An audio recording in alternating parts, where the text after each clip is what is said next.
Welcome everyone to the 11th explainer in our series on communication titled Levels of Communication. I am absolutely thrilled to have you here with us today. You know, in our previous explainers, we spent a lot of time breaking down the absolute basics of human interaction. But today we are going on a really fascinating journey. We're going to explore how human communication scales. We're going to start all the way down at the most intimate, one-on-one conversations you have with your closest friends, and we're going to systematically scale that up, all the way up to mass media broadcasts that are hitting millions of people across the globe at the exact same time.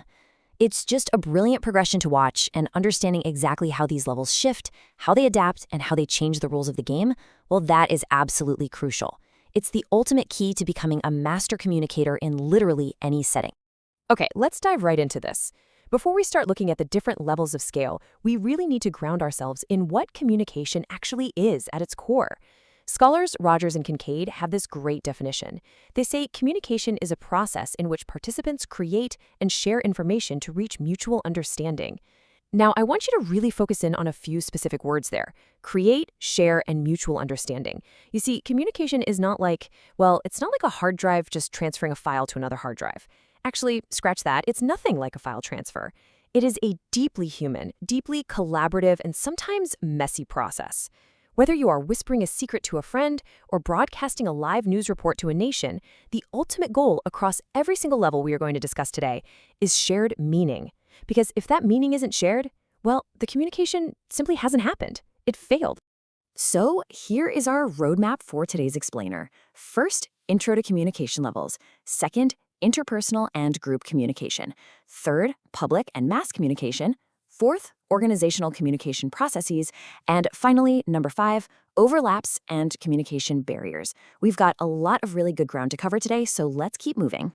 Section 1, Intro to Communication Levels.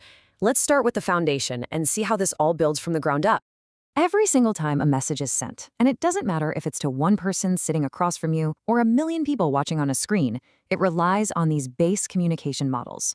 Way back in 1949, Shannon and Weaver mapped out what we call the mechanical flow of messages. Think of it like plumbing. It starts with an information source, goes through a transmitter, travels along a channel, hits a receiver, and finally arrives at a destination. Simple, right?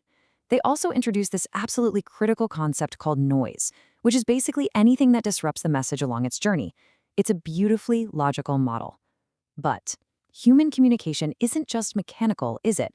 We aren't robots. And that is exactly where David Berlow comes in. Berlow's model takes that plumbing and adds the vital human elements. He pointed out that communication is fundamentally shaped by our own personal skills, our attitudes, our knowledge, and our social and cultural systems. So the way you send a message and the way someone else interprets it is constantly being filtered through your unique cultural background. So keep those two concepts in mind, the mechanical flow of the pipeline and the human filter of culture and skill, as we start scaling up through these levels. Section 2, Interpersonal and Group Communication.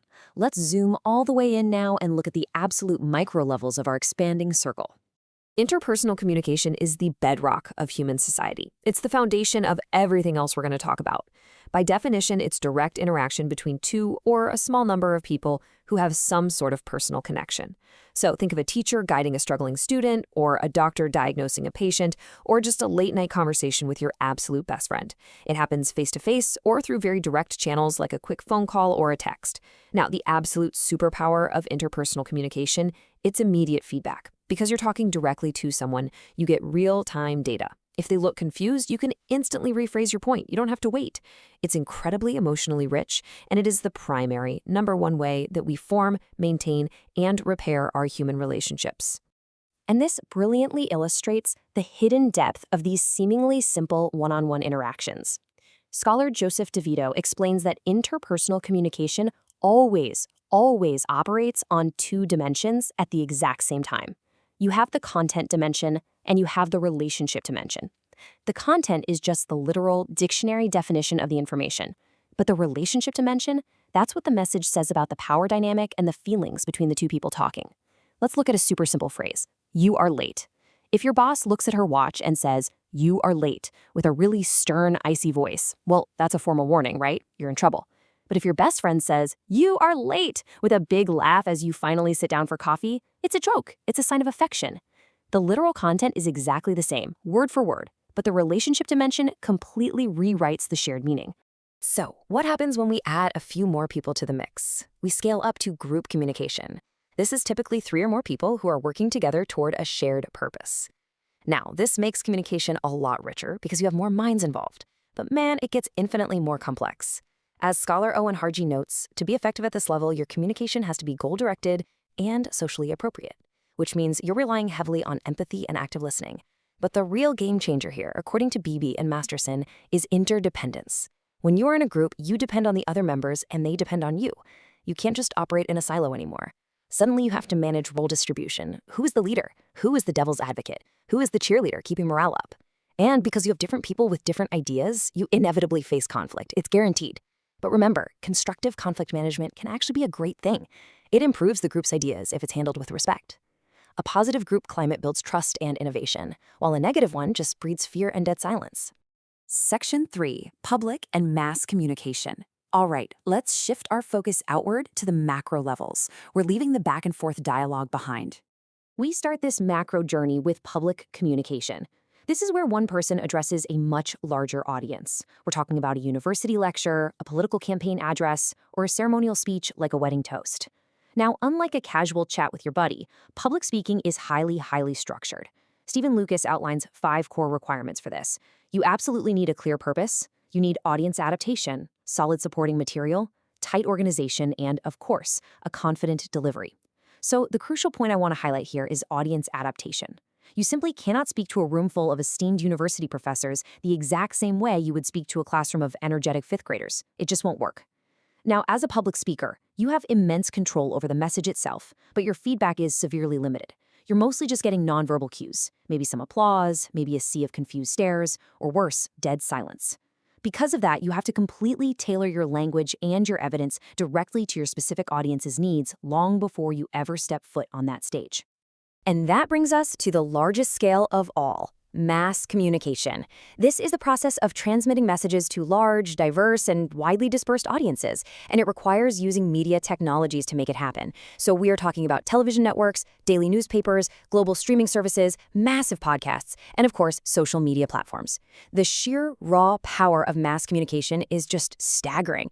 I mean, you can reach millions, sometimes billions of people in a matter of seconds. However, that unbelievable power comes with a major challenge. Feedback at this level is severely delayed or it's completely indirect. And the audience, they are often entirely anonymous to the person sending the message.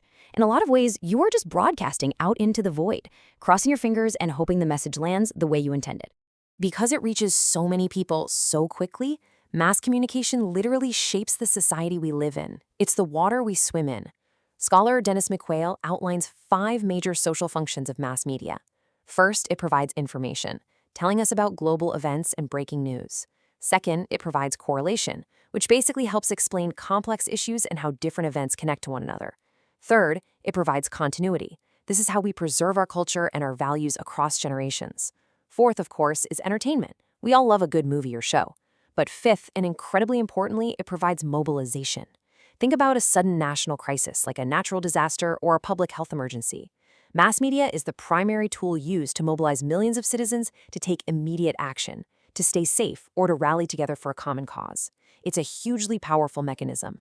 But listen, that immense power brings an equally immense responsibility for us, the audience. As scholar Stanley Baron rightly points out, media literacy is absolutely critical today. Mass communication is almost always institutional. It's produced by massive corporations, governments, or algorithm-driven platforms. And you have to remember, media messages are meticulously constructed. They don't just happen. The evening news, the glossy advertisements, the endless scroll of your social media feeds, they're all deliberately shaped by selection, by framing, by careful editing, and by underlying ideologies. We simply cannot afford to be passive consumers anymore. We have to actively interpret, evaluate, and question these messages if we want to combat misinformation, dodge propaganda, and break down harmful stereotypes. Section 4, Organizational Communication Processes. Now let's introduce the final level. This is where all the puzzle pieces come together. Organizational communication is the fascinating arena where everything we've talked about intersects. It is what makes a massive company, a sprawling university, or a complex government agency actually function. Catherine Miller defines it as a complex process involving messages, relationships, culture, power, and structure. And scholars Katz and Kahn go even further. They argue that communication isn't just a thing that happens inside an organization. They say it is the fundamental social system that makes the organization possible in the first place. So we aren't just talking about boring official memos or reading the company handbook. Organizational communication is the lifeblood. It coordinates everyone's roles, it motivates entire teams, and it literally builds the workplace culture from the ground up. Within any formal organization, information doesn't just bounce around randomly. It travels in highly structured directional flows. We have a downward flow, which is exactly what it sounds like, a manager giving instructions to their team. But we also have an upward flow, and this one is crucial. This is employees sending their reports, their feedback, and sometimes their complaints back up the chain of command. Then there's horizontal flow, which is peer-to-peer coordination. Think of the marketing team trying to align a campaign with the sales team. And finally, diagonal flow, which crosses both levels and departments simultaneously. Now, what happens when these flows get blocked or break down? It's a disaster. Organizations suffer terribly. Poor communication flow practically guarantees widespread confusion, huge duplications of work, completely plummeting morale, and ultimately it can lead to total organizational failure. But the official channels, the flow charts and the org charts, they only tell half the story. Scholar Chester Barnard wisely pointed out that informal communication is just as vital. We're talking about the casual conversations, the peer networks, the legendary water cooler chats, or just shooting a quick text to a coworker to vent or ask a favor. This informal network brilliantly blends our basic interpersonal connection with the larger organizational goals. It is absolutely essential for building actual cooperation and real trust among employees. Let's face it, an organization that only relies on formal, rigid communication protocols is going to feel completely lifeless. Those informal networks, they are the glue that holds the entire formal structure together. Section 5. Overlaps and communication barriers. Let's transition into our final synthesis to bring this all home. Now, what's really interesting about this summary is how it brings every single thing we've covered into one master framework. When you look at it, you can clearly see the progression. You see the audience size scaling up, you see the shift from immediate, rich feedback to delayed and direct feedback, and you see the core purpose evolving from just building a one-on-one relationship to collaborating on tasks, and eventually to mobilizing massive populations. But here is the real kicker. In the real world, these aren't isolated little boxes. They bleed into one another. Imagine a company CEO giving a globally televised press conference about a new product, and a regional manager later discussing that exact same conference one-on-one with a local employee over coffee. That single ongoing event overlaps organizational, public, mass, and interpersonal communication all at the exact same time. It is all deeply, deeply connected. And precisely because they are all connected, they all suffer from universal barriers, what Shannon and Weaver originally called noise way back at the start of our explainer. But as we've seen, noise isn't just radio static. In interpersonal communication, noise might be your own heightened emotions or false assumptions blinding you to what your friend is actually saying.